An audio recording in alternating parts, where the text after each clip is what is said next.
They didn't hear that at all. Ladies and gentlemen, welcome back. Welcome, welcome. Welcome back to another podcast. Dave, how are you doing today, my friend? Doing fantastic. How about yourself, Ian? Oh, I'm doing good. We had a great day out there today. Well, Well, well, some holes. some holes. My first round today felt great, and then we went out and first three, four holes were good, and then it all went to shit. Yep. Lost Bertie Sanders. Yep, Bertie Sanders is in a tree at Creekside. If you pull him down, please give Davers a call.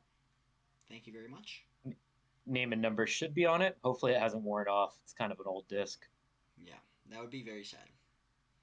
That Would be. would be very, very sad. Well, man, let's just jump right into this thing, man. We have PDGA Texas State's Disc Golf Championship presented by Lone Star Discs. Why is this not pulling up for me? Cool. Come on. Sorry, guys. What the hell is going on? Come on, come on, come on. There it is. Okay, cool. So, Texas State's Dave, that was fun to watch for me at least. I had a great time watching that. It was pretty electric. It was. I thought first round we were gonna have the best finish of our lifetimes besides the holy shot in our midst, but that obviously didn't happen. First round we had AB shooting 10 under, two bogeys, but all around good round.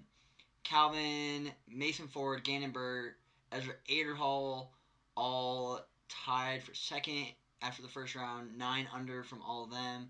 And then Nathan Queen, Robert Burridge, 8 under. So we had, top 7 competitors all within 2 strokes of each other, which I feel like doesn't happen too much nowadays. No.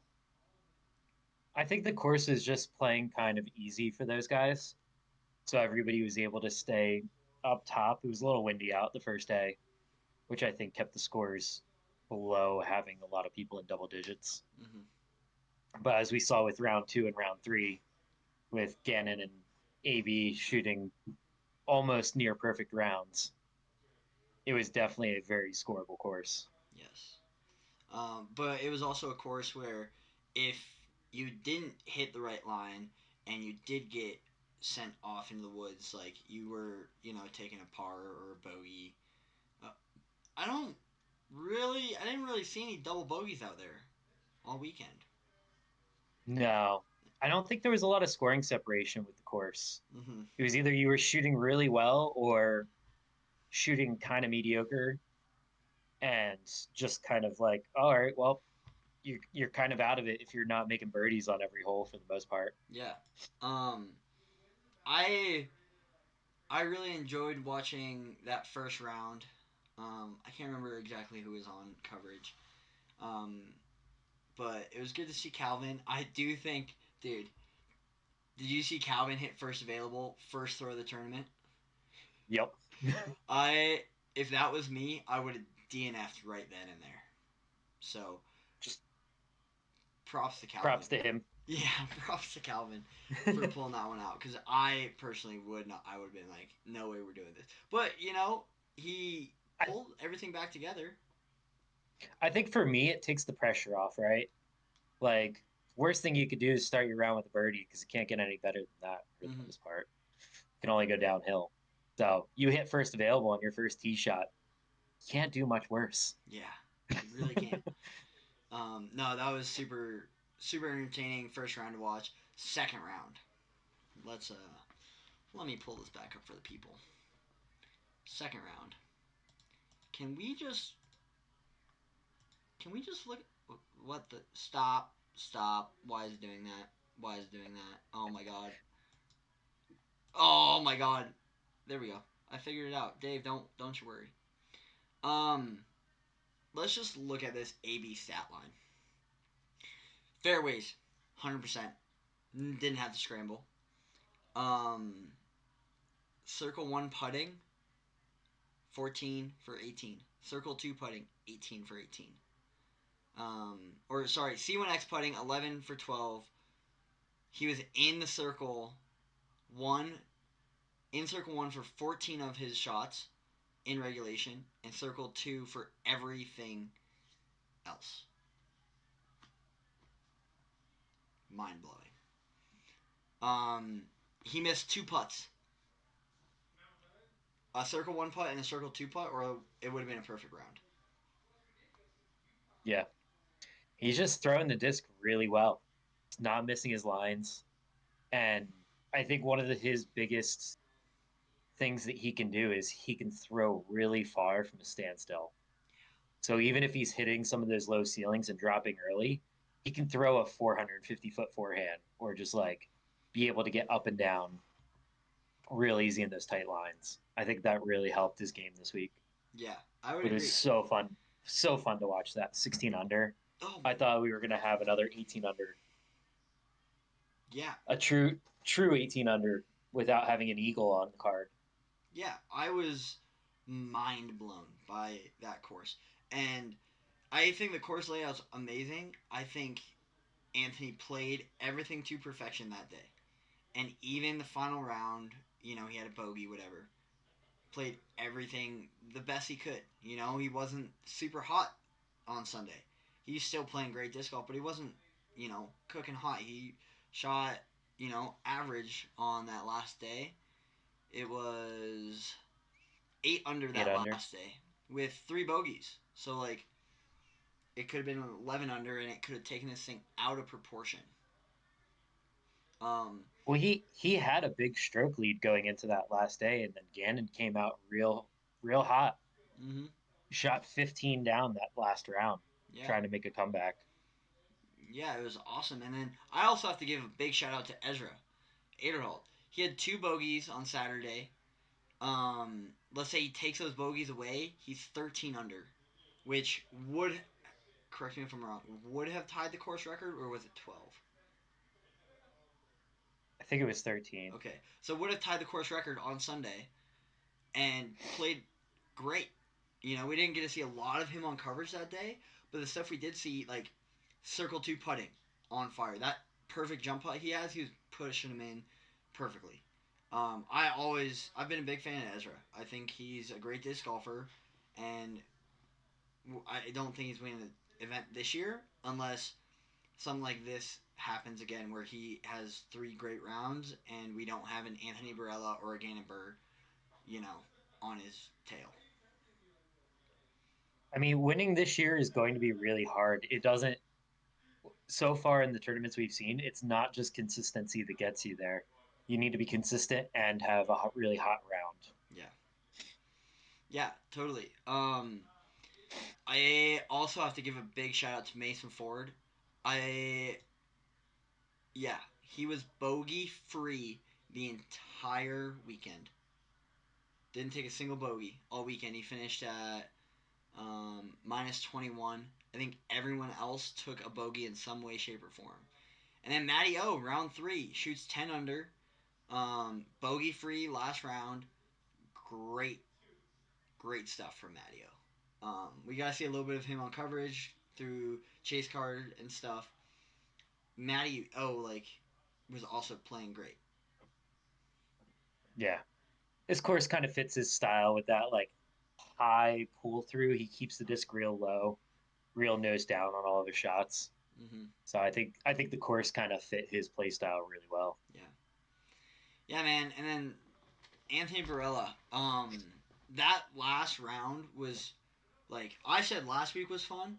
This was even more fun to watch, in my opinion. I know that might be a hot take for some people, but in my opinion, this week was more fun to watch.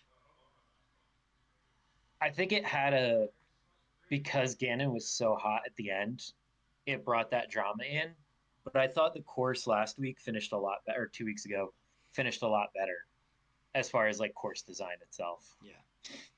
I would agree with that, but with Ezra playing really hot the front 9 of that last round, and then he kind of fell off. I think if he kept playing the way he was at front nine because the back nine is apparently more scoreable. Let's say you put Ezra's front nine and Gannon's back nine squished together, like, dude, you have a playoff, if not a different champion than Anthony Barella this weekend. Um, Yeah.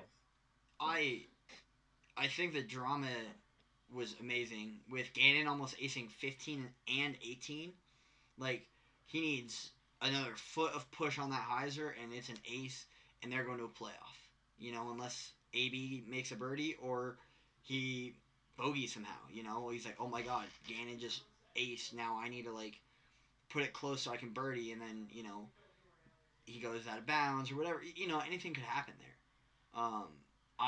I really, really, really enjoyed watching that final round because it looked like fun disc golf, challenging disc golf for the most part. There were definitely a few holes I'm like, stock hyzer, not necessarily stock hyzer, but a stock shot for these guys.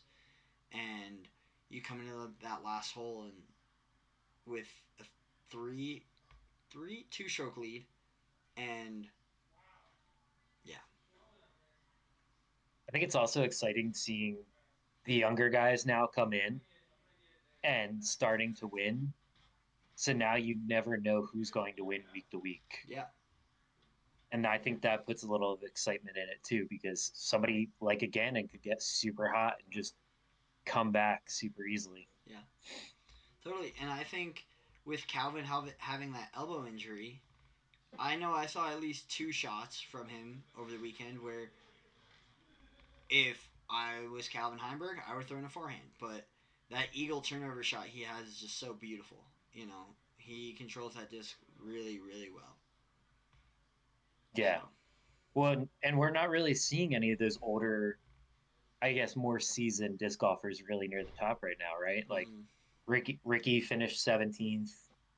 Um, Simon finished 27th. Paul Oh, tied for 11th. Ulibarri. yeah, yep. But like Um, a lot of the people that we're used to seeing in years past just aren't staying up there right now. I yeah, know. I think Simon's going. Is he playing next week and then he's off for half the season for his baby. his kid? Yeah, I think so. I'm not exactly sure. I haven't been Yeah, following Simon a whole lot lately. I've just been busy with other things. But yeah, it's definitely nice to see these younger guys come up and like do it. yeah. We're Like seeing the next Patrick Mahomes. We're seeing the next Paul McBeth. We're seeing the next Messi or Ronaldo, whatever reference you want to, whatever sport you want to reference. We're seeing those players come up. yep. They're starting to figure it out. Mm-hmm. It's nice to. It's fun to watch too. It brings that more like energetic play to the game. I feel like. Yeah, yeah. I've really enjoyed watching the tour, except for the 3 weeks ago, whenever I said that course was with Stockhauser, Stockhauser, Stockhauser. I just found that Yeah. course boring. But like everything else has been really, really fun. So, um, I did want to talk about one more thing here before we move on to FPO. Where is it? Hold on. Where is it? Sorry, guys. Hold on. I need to find this because I saw this and I almost died because I thought I could do better. Okay, well, they're not going to show the final round because I think this person DNF'd. But Jacob Curtis, 24 over the first round. Jacob, I'm sorry, man. Like, that just doesn't seem fun. It looks like you're a good rated player, but a quad bogey into a quad bogey into a quad bogey into a quad bogey into a quad bogey into a quad bogey. The first 6 holes, man. So Ian, you know what that is? What? He showed up late. No way. So if you're late to a tournament or you miss a hole, you get par +4 as the hole until you show up.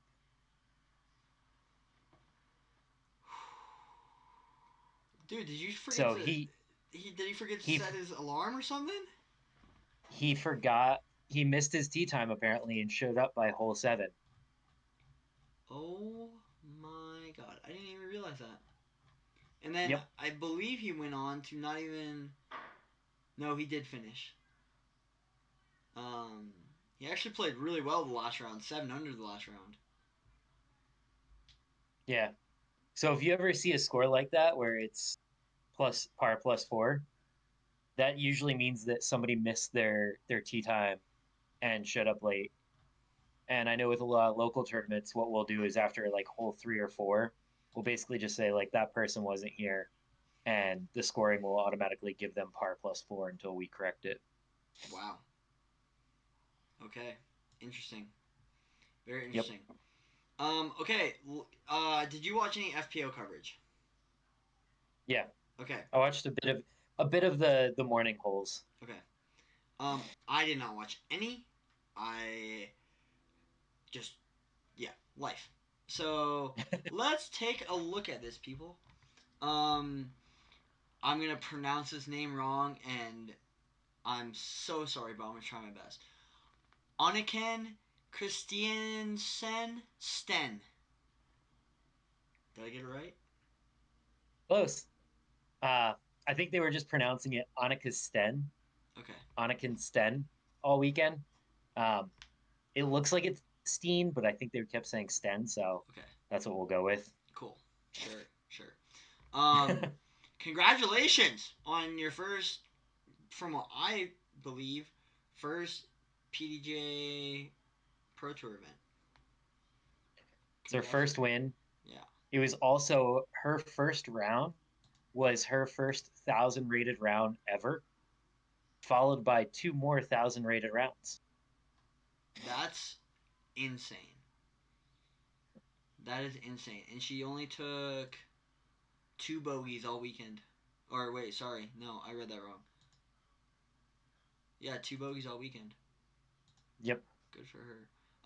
Round one, Owen Scoggins, Annika Sten, Holland Hanley, Sarah Hokum, Kat Murch. Who do we not see until number 10? Kristen Tatar. Um, I was kind of shocked Get it? that we didn't see Kristen play better that first round. She had a very slow start. It seemed like she wasn't hitting her lines. Her forehand seemed to be coming out early. Um, from the coverage I saw of her first round, like she was missing putts that normally Kristen doesn't miss. So I think she was just kind of off her game a little bit in that first round. Yeah, because round two she comes in and she shoots 12 under, bogey free 12 under, which is awesome. That's awesome for her. And then she was 3 strokes down going into the final day and just couldn't quite pull it together. Anakin shot 9 under. Kristen shot 10 under. Owen shot 6 under that last round. Um, So props to Anakin too, because Kristen had tied it up at one point. I think it was hole 11. Kristen had actually tied up the score at that point, mm-hmm. and Annika didn't give in. She just kept playing her game, and Kristen missed a birdie putt on hole 17, and then tried to make it up by hitting the island on hole 18 through it long OB. And at that point, she knew it was birdie or bust at that point, and just kind of went for it. Yeah. Wow. Again, props to holding it together, because Yeah. I know that's super hard. Especially with someone like Kristen Tatar chasing you down. Like, that is not, a local course legend. That is the best women's disc golfer in the world right now. Yep. That would scare the crap out of me. Even you chasing me down scares me, Dave. If Kristen Tatar was chasing me down, man, I'm hitting first available every time, just like I did at Creekside, 6 holes in a row. Yep. Oh God, I hate the sport sometimes. Um, yeah, FPO. I might have to go back and watch that final round and really see what happened because that looks like fun. didn't quite have time to do that today. So Yeah, if nothing else, watch the back nine because that was fun to watch them coming down to the end, and Kristen was one stroke behind, and Anakin didn't. She made the island, but she was still like I think in C2. mm-hmm. So all it took was make the island and make a birdie and potentially tie it and go to a playoff at that point. Yeah, So cool. it was definitely fun to watch down the wire. Yeah. Um, I want to go back to MPO just for a second. Is Gannon Burr and Anthony Barella the new standard of disc golf? Or are we still in the world of Paul Macbeth, Ricky Wysocki? I'm not going to put Calvin in either of these lists because I think he's kind of in the middle. Um, are they the new standard? Big arms, I backhand and forehand. Do we, like Bonanza says, or Drew Gibson says, you need a 500-foot golf line on the pro tour. These guys are throwing 600 easily.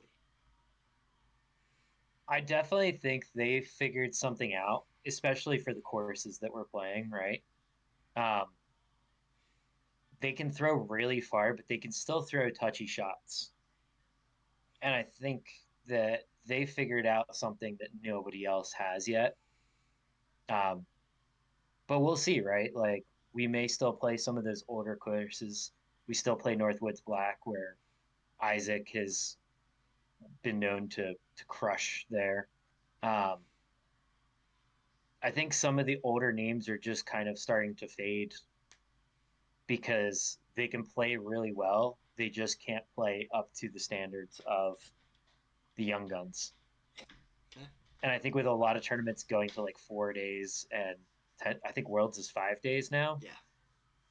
like you start to see that whoever can last the longest, if you're in better shape, that's something I like to see too. Is like if you're a pro athlete, you should be in good shape, right? You shouldn't be complaining about like, oh, it's a long weekend, I'm tired. Like you should have to like keep up with your physical and everything. And I think the younger guys are able to do that a lot more. Totally. I would agree. Um, I would definitely agree. Cool. Moving on. Um, big day. By the time these people are watching it, it already happened. But big day for us tomorrow. Yeah. New store opening for another round in Salt Lake City. I think it's a soft open tomorrow, right? No, full hard Full open. open. Yeah, full hard open. Nice. So I was talking to Ben today out of the course because we were changing baskets at Creekside. Um, they're gonna open at 10, and then they're gonna do a big like cut the rope thing. I think he said at like 11 or noon. I'm not exactly sure. I can't remember the exact time he said, but we'll be there for opening. We'll be there for the rope cut, and then there may or may not be an ace race somewhere Oh, at nice. Creekside. So he might just tell everyone to go over there. Hole 14, 15, mess around, just throw some discs with some friends. So I'm really excited for tomorrow. We're gonna pull some cameras out, film the whole thing. Yeah, it'll be fun. Oh yeah. I'm stoked because we finally have an actual disc golf retail space in Salt Lake that's not just like play it against sports, Yeah, right? Like it's a dedicated disc golf. You can go there, get some discs, hang out for a little bit, talk shop with everybody. Um, they may or may not have beverages. not yet. Not yet. Soon, but not yet. Um, being in Utah, you know how it is, liquor license, all that. So not yet, but Ben is working Yeah. on that. Um, He does have full disc golf pro tour network, disc golf network. So if you ever want to go watch pro disc golf on the weekends, head in there. So you don't have to pay for it. I actually went in Sunday after work. I texted Ben like, "Hey, you got the coverage on?" He's like, "Yep." I'm like, "Cool. Hopefully I'll make it for a hole 18." And I got there. as they were teeing off for or they were just finishing hole 17 and they were about to tee off for 18. So then I bought some new Nice. discs and stuff. So it was actually really cool. The shop looks great, man. I'm stoked for it. Like, he's got two Dude, TVs that I think he mounted today. The art in there, all the discs. Like, we were talking discs, and his used section is bigger than the two played against here in Salt Lake combined already. yep. I saw that. That mixed with like the mural is absolutely gorgeous that they painted in there. Yeah, it looks so good, man. It looks so good. So I'm stoked for tomorrow, dude. Definitely going to be getting some discs. yeah, Need to find some new mid ranges. yeah. So if we see you guys tomorrow, or by the time you see this, we hopefully we see you. Say hi. We'll be saying hi. We'll have some party shirts on. We'll be vibing. You might need to go pick some beer up, Dave. Might need to go pick some Yeah. beer up. I think Ben would appreciate that, and maybe bring him a coffee in the morning. Show up with a big pot. Yeah, hey man, I got my Mick Cafe here for you. That would be really funny. We can do that. I wonder if he'll have Hell a yeah. coffee maker in the shop. He needs to. Yeah, Should get it like a nice espresso maker too. yeah, that'd be funny. That'd be funny. Well, with the shop being open, I'm super excited to go shop for some new mid ranges because mid ranges are something at least me and Dave are missing in disc golf. I have a set of mid ranges that I'm testing two out right now, and I like them, but I don't love them because my mid range slot goes from my understable, like fadey mid range to a straight mid range to a straight to slightly overstable, and then the next thing you have is a beefcake. Where is my mid range that is not a reactor and not an entropy? That is not like a mega beefcake, but not something that like when it beats in, it's just gonna fly straight forever with a tiny bit of finish. Yeah. I think that was the slot I had for a long time with like a neutron reactor when I had a slower arm speed and it would kind of fly straight, but always a reliable, like strong finish. And I think both you and I have gotten a lot better at throwing mids and things have started to be a bit flippier, a bit more straight. Or like you said, yeah, I know you throw your low key and I have my crossbow. It's more of a utility disc, like 4 speed, 5 speed kind of thing. Mm-hmm. But yeah, I'm just missing that like I don't know if a pyro fits it or something in between like a pyro and a reactor. Not a fan of buzzes. So I definitely need to go into the shop and start messing around with some of those mids and feeling them and seeing what I like because I'm definitely missing that spot of like reliable, overstable, but not get to the ground stable. Yeah, I'm also missing that spot. And I was in there today, and I was looking at some discs and like holding profiles up, or not today, yesterday. Sorry. Um, and there's definitely a few contenders, but from what I've heard about those contenders, is they're unreliable. Sometimes Yeah, they will fly as straight as a reactor. Other times they will beat into the ground like an entropy. So I am still looking like for that slot, like something that is stable but not so stable it's going to go straight in the ground like you said, but it's reliable at for us, 250 to 3, 350, somewhere in there where okay, it's not so straight, I need a putter, but I need something to get beefy and like around this corner without it being a complete beefcake like an entropy or a crossbow or a low key. I feel like hole 5 at Creekside is the perfect example of that. Is I need something to go straight, but like continues to push straight but left at the same time, Yeah.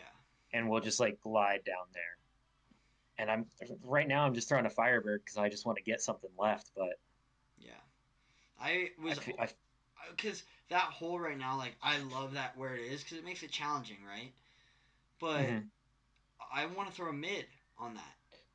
Yeah. It feels like a mid range shot to me. Just the way the fairway is, it's a little too tight for for at least me. I think your arm's a little faster than mine, but for at least me, I feel like my Firebird, if I release it on the right side of that fairway, by the time I'm around that tree, I'm too close to that tree for comfort. You know, Yep. where just because those fairway drivers move left to right so much more than a mid range does. And I've thought about putting a Dune on hyzer or a Buzz on hyzer or a Reactor on hyzer and doing it that way, but it doesn't get it's like that flip up push and then fade, or it's just straight because depending on how you release it, hyzer or flat. So I'm definitely like Yeah. we're missing a slot. I think in disc golf for that that buzz in that slot. Like, where is the buzz in that slot? I feel like every other slot in disc golf has that disc in some way, shape, or form through one company or another. When you go from the Buzz to like the Buzz OS, and that's like way too far Mm-hmm. in the overstable side of things for what I need. I know. I think I saw something the other day. It was like maybe it's like a Wasp, but like something that could be like a true like 5502. Yeah. I think would be like and actually fly like that. We all know flight numbers don't mean anything. I have a rock that flips. Yeah. Yeah. So No, totally. And I when I think of iconic discs and people who have tried to other companies try and copy them, the Destroyer is one for me. The mhm. Envy is one for me. The Buzz is one for me. Um, a T-Bird kind of goes in there. I think the T-Bird at this point, there's so many molds that you can make your T-Bird and have a T-Bird that you want to fly like that. Um, you know, we don't have that in that overstable mid range. Well, that now there's so many different kinds of plastics too that it might be a Buzz, but you might have to have it in crystal flex plastic instead of in this ESP. other premium ESP or whatever. And I almost kind of hate that in a way that I can't just go and pick up this one mold. It has to be in a particular plastic or a particular run. It's like I kind of just want something that I know I can go and just always get a reliable overstable disc. Yeah, I tend to agree. Me and Ben were talking about this yesterday. Is like the buzzes have changed so much throughout the years. It's not the same mold that they put in 20 years ago. We're looking at his buzz that he's retiring tomorrow, and the buzz that I bought, and yeah, sure, his is beat in for 8, 9, 10 years, but you look at the profiles and they don't look like the same disc anymore. Like Yeah. it's hard to find. I have these Star Race that I love throwing because I know how they're gonna beat in. I know they're gonna be straight, my straight finishing or a straight finish with a little bit of stability disc, you know. But I go pick up some Halo Race and it's like, oh my god, this is so much more beefy. Or I go Yep. pick up whatever Innova's base plastic is. They had one in the shop that I'm pretty sure was mine, like my first Wraith I ever had, because I bought it off some kids for $5, and it was yellow, and it was beat to crap, and I never put my name on it. And I'm like, this is my old disc. But I knew if I grabbed that thing now and I tried to throw it, I would throw it like complete hyzer to flip over like your wave does. Yep. So, Well, that's like if you've ever thrown like a Calvin destroyer versus like a Blizzard destroyer, mm-hmm. that's not the same disc. No. It might be the same mold, but they fly very differently.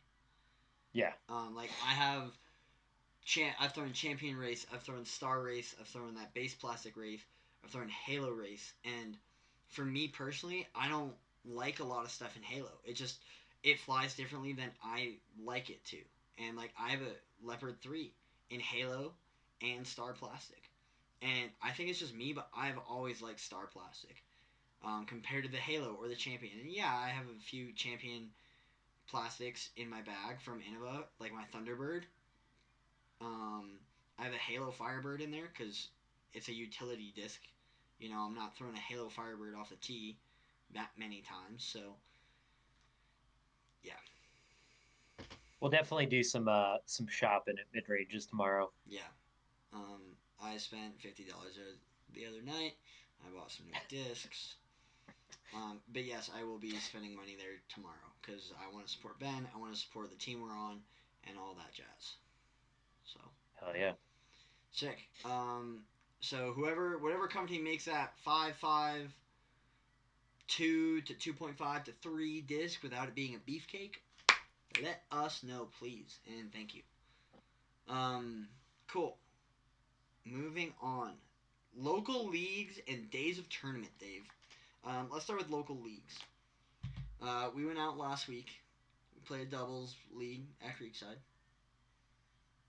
Yes. Had a great round. At least I did. Yeah, I had an okay round. I'm not gonna complain about it. I definitely missed. My putting game was not on that night. I it was nice to get that like feeling back of being a little bit nervous off the first tee or like that first putt Mm-hmm. because like it's not necessarily a tournament, but it's also like oh, it's not just me dicking around and knowing that I have like a second putt that I could throw at the basket if I Yeah. wanted to. Like kind of got those little nerves back, and I was like, oh, okay, this is kind of nice to like get that feeling without being in a full A tier or something like that. Totally. Yeah. I thought Yeah. I thought that was kind of fun. Yeah. I really enjoyed it. My partner was awesome guy. His name was Brian. Brian could not hear anything, so he was deaf. So like we were trying to communicate with him was a little hard, but like we gave each other fist bumps and we were having fun, and that's all that matters. And I definitely it was good to get those jitters out now, and I want to keep doing that until we start doing tournaments here soon because we got one coming up in a month and a half here, buddy. Yeah, little doubles tournament for Dead Outside Disc Golf. Yeah. Um, It's gonna be super fun. yeah. Um, and then we have like the Taylorsville Monday night thing that was tonight. And that's singles, right? That's not doubles. Yeah, I'm trying to figure out. I know Mike's doing the FHE, but he's going to start moving. Like it's not just going to be Taylorsville. Mm-hmm. He's going to start doing it at different courses. Yeah. Um, so I think we're going to have to start following and seeing where that's going to start popping up because I think they're trying to get away from doing leagues at Taylorsville. Yeah. Um, yeah, I've really enjoyed because that was kind of my first like true league experience. Like I've been like done things with like friends where it's like, hey, let's actually score this round and see how good we would do. It's not just like let's go putts around kind of thing. Um, I definitely want to keep doing doubles because I feel like for me personally, it's an added pressure of not only do I have to perform for myself and show what I'm capable of, but if my teammate makes a mistake, I need to pick up the slack. And I kind of like that pressure going into season because it then when hopefully when we get to tournaments, it's like, hey, you're here, you're playing for yourself, you have no expectations on you, just go out and play. Show what you know how to Yeah, do. Don't overcomplicate things. What feels comfortable, first instinct kind of thing goes in. So yeah. yeah. I was like what hole when we got back to hole one on Creekside, Mm-hmm. and both me and my partner threw not great tee shots, both pretty bad up shots. I was like, cool, I gotta do something to like help the team on this. Like we haven't taken either of mine on this, and was able to sink like a 35 footer to save the par. It was like 45. Yeah, oh yeah, It but was it was longer than you think. Like maybe it was because it was dark and like you can't tell really much, but dude, that was a putt. That was a putt and a half. yeah, but it added that pressure of like, cool, I need to do something to help our team out because I haven't contributed to this hole at all, right? Yeah. Like, Yeah. and like you said, it's nice to get those like nerves and that like pressure back on. Mm-hmm. Yeah, man. It's definitely cool. I think Sunday school. I actually have never been to Sunday school. I've been there when they've done it, but I was like Still in the beginning of my disc golf journey. I still feel like I'm in the beginning to my disc golf journey, and like kind of getting to the point where like I know what I want, I know what I need in discs, I know what kind of shot I want. I'm not just stepping up to the tee like, what am I doing? You know. Sunday school for me has always been hard to make because I work, have always worked a traditional 9 to 5 job. And so the weekends were my days off. So Sunday was like, cool, I'm going to go out hiking or skiing or go camping this weekend or something like that. So I was never really around.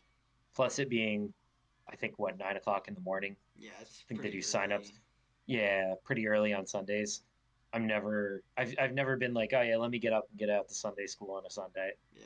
Um, so I've never actually played those, but I've played like the Tuesday and I think they do Thursday night double or Thursday night league at Creekside. That one might be singles. Yeah. Can't remember. Yeah, that one's not on UDisc, I don't think. So, Yeah, um, another fun one they do here. We kind of talked about this earlier, but is the discs on six like show up and play kind of thing on the UDisc? Flex League. Yeah. I did a few of those last year, just because I have friends that live near discs on six, and it's fun. Like it's fun, just pull your putters and mid ranges out and go have some fun. Course, and I actually placed second at one of the weeks because I think they do. There's a Tuesday, Wednesday, Thursday one, and then like a Friday, Saturday, Sunday one. And I Hmm. think I placed second out of like 12 or 13 people, which really isn't that big, but like I was like, oh, cool. Like, this is fun and it's a challenge. And, like, you got to be honest with your score. You can't just, like, oh, I took 3 shots to get a birdie. It's like, no, be honest and, like, actually challenge yourself to getting those tournament vibes ready. So, Yeah, and that's something I feel like we're lacking in like the tournament scene in general here is we don't have a whole lot of flex starts mm-hmm. where it's like, cool, you can come anytime between like Friday and Sunday or like random days, play around and pick your tee time, show up with a couple guys and play a quick round and get scored. Yeah. And I feel like those are like really fun competitive local events that you could have. Yeah. And we're just kind of missing that for everybody else that works different hours or different days. Yeah, I think we are too, which is unfortunate because I would really like, for someone like me who does work weekends and can't, at least now, for 2, 3 more weeks. I don't even know when I'm done. But like, I would love to go, Friday after work if I can, before the traffic gets bad on the weekends and the snow or blah blah blah blah blah, and be like, hey, I'm here, like I'm here to play my round. And they're like, cool, and then I don't have to worry about it on the weekends. I can go work. So Right. yeah, I do think we need more. I know it's still in like the beta or testing, whatever they call it, on UDisc, but more of those like flex start leagues and like solo rounds. Like, be honest with yourself. Don't be that guy who goes, "Oh, I shot 18 under." No, you didn't. Eagle McMahon could maybe shoot 18 under here, at elevation with where the baskets are right now at Creekside. Blah blah blah. You did not shoot 18 under here. Like, I could see some of the local MPO guys shooting 12, 13, 14 under at Creekside on a hot round, but I think most of them were averaging 8, 8 to 10, 11. So Yeah. What do you think about having tournaments like middle of the week? Like if we had a C tier that was a Wednesday, Thursday kind of thing, would we be able to get people to sign up for those if let's say it's an afternoon round kind of thing or a solo day? see, that's tough for me. I do think we could have enough people sign up for it, but I don't think we're filling the registration. Um, I think there are enough people from what I've seen in our community that don't work your typical 9 to 5, and they can come out on a Thursday afternoon or a Wednesday afternoon and they could play. Do I think it's going to be very competitive in those rankings? Like, are we going to have an MPO, MA1, MA2, MA3 kind of thing? Or is everyone going to be jumbled together? because if we start doing it by divisions, I think we're gonna have a card to maybe 3 cards in every division, and I don't think it'll be that competitive. I think it's a good idea though because it does get people out playing more. It does, you know, it gets more things going out, and we get more of those local leagues where you get to meet new people. My only thing is if we do it at Creekside during school, the kids are gonna run right through that tournament, and they're not gonna care. Yeah. I think that's the issue that we have down here in the valley too, of just having tournaments in general, is a lot of the courses are public parks. It's hard to get the permits to do a full day tournament, close the park, or restrict who's showing up to play, things like that. That's why you really don't see much at Creekside outside of maybe one of the Tunnel Runners events or the Creekside Open. Mm-hmm. Um, that's not like your local league where they don't have to get a permit for it because there's not enough people showing up technically. Yeah. So I would like to see a lot more of those kind of events that were not necessarily like expensive, like $10. You show up on a Wednesday at 4 o'clock is 4 or 5 o'clock because we have daylight till 9:30, 10 o'clock sometimes in the summertime here, Yeah. right? Like if we could get like afternoon rounds out there and have like a tournament style and maybe have it even a sanctioned event. I know they're trying to do like D tiers now or something like that are like localized things. Mm-hmm. I forget what the PDJ did. Their whole rule change thing that they do every year. Yeah. But I would like to see something like that and show off some of these like smaller local courses, especially like the new ones that are popping up, right? Like maybe it'll get people to come out and play them and invest time into it. And the community can see like, oh, hey, actually, this is a thing that people care about. Yeah. I I I don't think the hardest thing is though is like you said, they're parks. They're not disc golf courses. We have in Salt Lake City. We only have, I'm gonna say one. We really have two, but no one goes and plays that second one because you have to pay for a greens fee. You have to pay for a cart. You can only play for certain hours of the day. We have one course dedicated to disc golf here. Everything else is just a public park with baskets and tees, and that's Roots. And that's why we see a lot of tournaments up at Roots. And even then, we don't see an ungodly amount of tournaments up there. There's everyone wants to play Creekside. No one wants to go up and play Roots. You know, yeah, where is our Creekside that is just a disc golf course? Hey, this is a disc golf course. There are flying discs. We have a small pro shop here open on these days of the week. Like, where's that? yeah. Well, at that point is if it's on public or private land, then you know, is the pay play thing going to work in Salt Lake? Do you think? If a round costs $5 or $10, but it's a dedicated course, kind of like a golf course, would people still go to it? Would it be as popular as Creekside? I don't think it would be as popular, but if you make a good enough course, I would go there and pay $5. I think if you like the weekend days, you say it's $8 for a weekday, $2 to $3. I think people would be all over that. And you don't have to reserve a tea time or anything. It's show up, first come, first serve kind of thing. Like, hey, um, okay, the course is gonna be really busy this Sunday. We just know it is for some reason. And maybe you get like, hey, Mm-hmm. I'm interested in come playing this Sunday, and you'd be like, okay, we're gonna have a tea time, and you can't tee off till a group of 4 is here. And let's say the group, you have 3 of your 4, another guy's running 10 minutes late. The group in front of you goes off, and it's not a super strict thing. But we're not running it like a golf club. It's like, hey, cool, you guys have 4, go for it. You all paid your greens fee, blah blah blah, that kind of thing. I don't want to run it like a golf course, but like if I was running it, I would want, on those busy days, hey, you need at least a group of 3, and a group no bigger than 6, Five. 5, 6, whatever it is, to go Yeah. out and play. Now on a casual Tuesday afternoon, sure, show up by yourself, pay $2, $3, whatever it is, go play a round by yourself. And I think on those lower days, that single or that pairing of people could play as much as they want. They don't have to pay a greens fee for if they want to go play 4 rounds. You know, that's just that's my thoughts on it.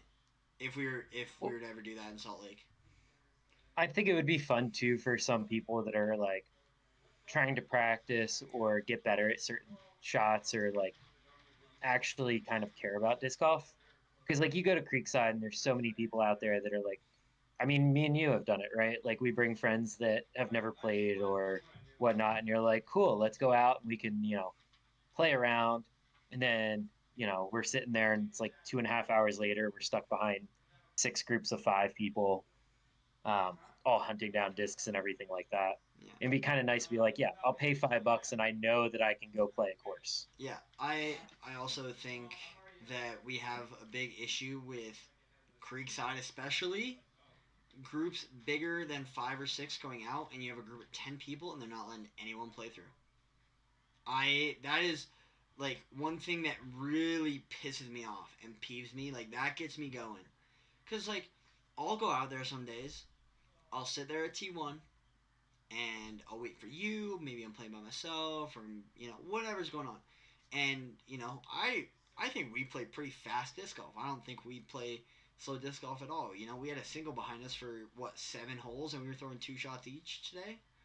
Yeah, And then David didn't even catch us. yeah, I think no, he didn't catch us, and he might have been a little newer, but I could tell he was that guy who was like, okay, I am new to the sport, but I'm starting to understand how to throw a disc and how to play and stuff like that. But he didn't catch us till we were throwing. When we threw 6 each, and then he's like, oh, there they are, that kind of thing. Yeah, So yeah. if you play in Or groups of or bigger than 6, like split it off into at least 2 different groups, or go somewhere else. Go to TiVo. Go to Roots. Thank you. I wouldn't say go somewhere else, but yeah, split your group up a little bit and like try to make things flow a little bit easier.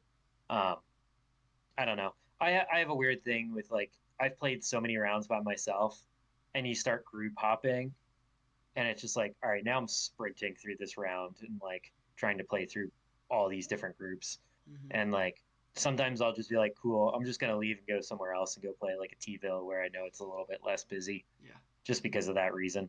Totally. Um, but yeah, I think we are missing that like dedicated disc golf course in Salt Lake. Yeah. I think if a a great course would be if we could just uplift it and put it in Salt Lake somewhere and start doing those green fees would be Jollies. Jollies. I love that course. I want to go play it again. Um, yeah, all good things though. I mean, we need more courses that are well maintained, and we've already talked about that in past podcasts. So let's yeah, Yeah. yeah. All I'm gonna say Well, it one more time. Don't play in groups of 6 if the course is busy. If it's dead, totally. Like we were playing safari holes like a month ago, and we saw 2 people yeah. out there. Like that's fine, but if there's a 6 group backup on hole 1, like use some common sense, people. Go out, drink your beer, whatever. Play your music. Cool by me. Don't care about that.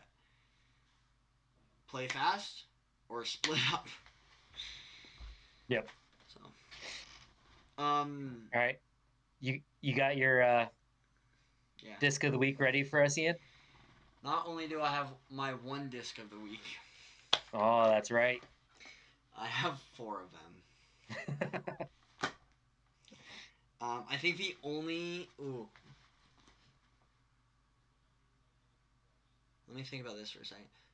I think there's 3 other molds I have that I have more than like 2 or 3 of, and it's Wraiths and Envies and Trash Panda Intercourse because you guys will see soon. Yeah, but those half of them are going to Dave. Okay, disc of the week. Let's use this one as our show. The Viking rune. I have always loved the rune. This specific one. Oh god, that is bright. Hold on. Yeah. Let me scoot back here and don't pull the headset off. Reach for the lights. Lights on. Nice. This specific one, it's pretty worn down. The ink on it's kind of off, but this was my very first Ace disc. Um, can you guys see that? Hell yeah. Yeah, first Ace disc. You didn't sign it? I put first Ace on it. What a rookie. What a rookie. But the Viking rune is what the pixel is, pretty much, in my opinion. I have 4 of them here. I have my first Ace disc. This was my first putter, like real putter, and throwing putter. It's in like, it's kind of like a star plastic esque feel, maybe a little less tacky, but this thing is awesome. I love this disc. It hangs on my wall now, so she didn't see any action anymore. And then I was at Play It Again a while ago, like months ago, and I saw this, and I'm like, a Viking disc, hold on. And I held up that profile, and I was like, yep, that's a rune, baby. And this one is like puddle top, board flat, a little lumpy, whereas all these other ones I have are pretty darn domey. And this is like my go-to point and shoot disc. I haven't quite beat this one in enough, but like, this is the one I bag now. Where's my number? Okay, no, I won't leak my number. But I got my 3rd ace with this disc. And dude, I love these molds. They're, once you beat them in a little bit, they're that point and shoot. I can put it on that much hyzer. It'll flip up maybe a tiny bit, and it's gonna hold that the whole way. I can release it flat, and it's gonna go flat straight the whole way with maybe a tiny bit of finish. Annie, it goes, pans out a little bit at the end. I love this mold. Viking, please send me like 18 more of these. You do throw those really well, especially on like up shots or any short holes. Like if we ever have like the Safari short holes somewhere, like Creekside Open, those 170 footers that we had. Yeah. Like those things you threw so straight, just like right at the basket. Yeah. No, these things are great. Like the flight numbers are 2400. I am really liking the Storm plastic. This is their armor plastic. This one, and then this is, I believe it's called ground plastic. And I really, the armor, I think if I threw this now would flip on me a little more. It just feels a little flippier, if you know what I mean. Like, it doesn't necessarily look flippier. Maybe a little bit. But the Storm plastic, for some reason, this edge and the dome on it is like perfect. I just love it so much. It has a small, very small bead on the. It's not a small bead. It's a pretty big bead. If you've ever held a wombat, it's like that same bead on it. But oh, dude, I love these discs. I really do. When I really pump one on hyzer, it's like a tiny bit of hyzer. It will go straight until it's hitting the ground. So yeah, it's a fantastic disc. Yeah. You need to throw. Have you thrown it? I've thrown it a couple times. It's a little deep for how I like to throw. Yeah. But now that I've been like power gripping my putters more, I feel like I might be able to throw it a little bit better. But that's still like a work in progress for me because I've always fan gripped my putters. Like anything that's like a blunter edge, I've always done the whole like curl just the pinky, and yep. Yeah. And I've been working more and more now on actually like full power gripping them at least when I throw them.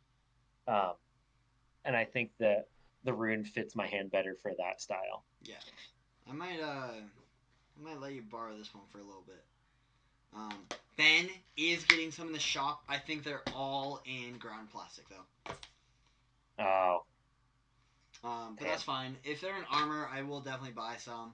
I don't know if it will go in the bag, but this is like their champion plastic. It's their storm plastic.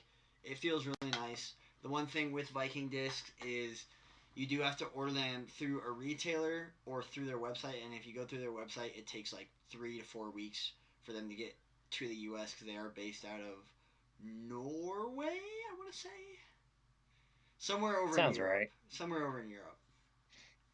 Are you looking at it? Yeah, I'm gonna look it up real quick. Okay.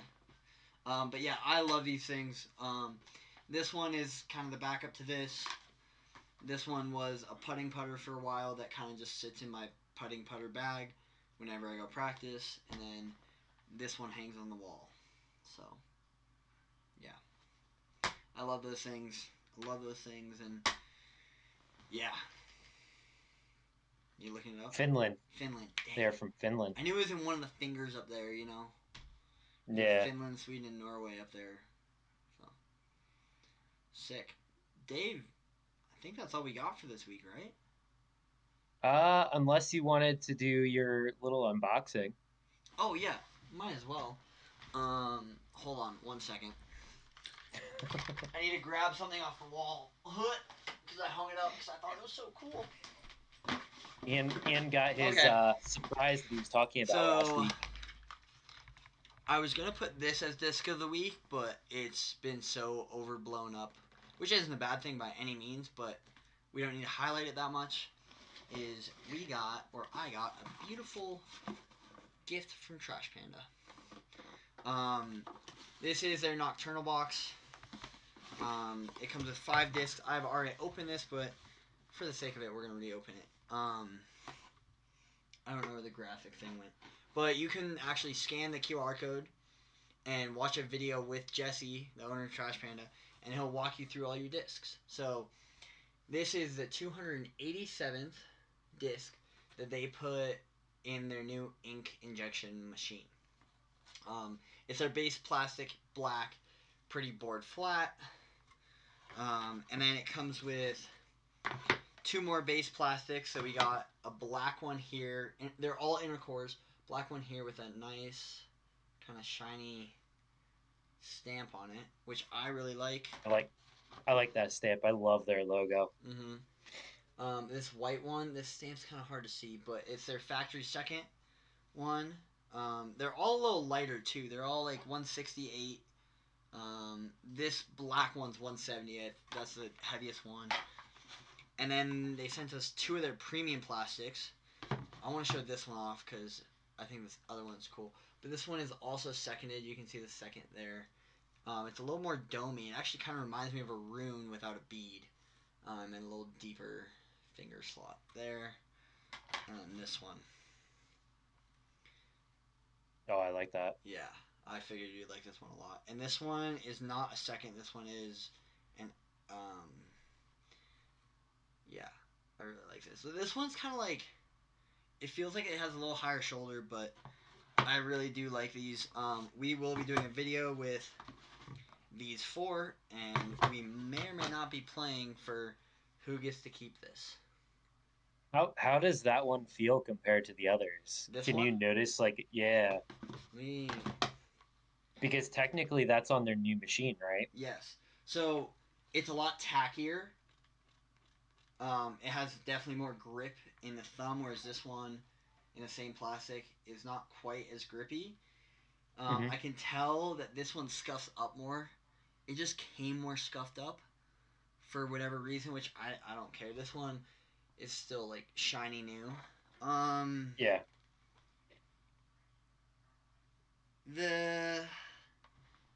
It's kind of, you can see the parting line actually pretty well. The parting line on this is their first, the 287th, is definitely like thicker.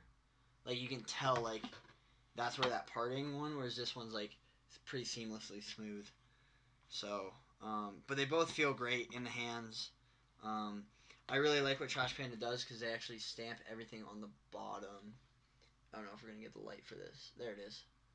Yep.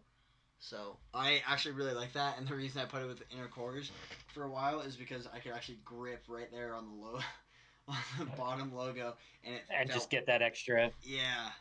But now Nice. I'm a little past that, so um, yeah, I'm Well, super glad I got that box. So that'll be a super fun round to go out and do. yeah, discs on 6, me and Dave, a few Trash Panda molds, and a lot of fun. So cool. Heck yeah. Anything else, Dave? That's all we got for this week, man. Cool. Well, we will see you guys. Hopefully, we saw you at the shop the past few days. Yeah. Me and Dave will be wearing the party shirts, hanging out, all that stuff. Making some friends. Yeah. Meeting some people. Totally. I'm super stoked. So cool, Hell guys. yeah, Well, thank you for watching so much. We will see you next week on the pod. There may be a new video Friday. Who knows what we're doing? We still don't know what we're doing. So cool. All right, guys. We'll see you later. Thanks, everyone.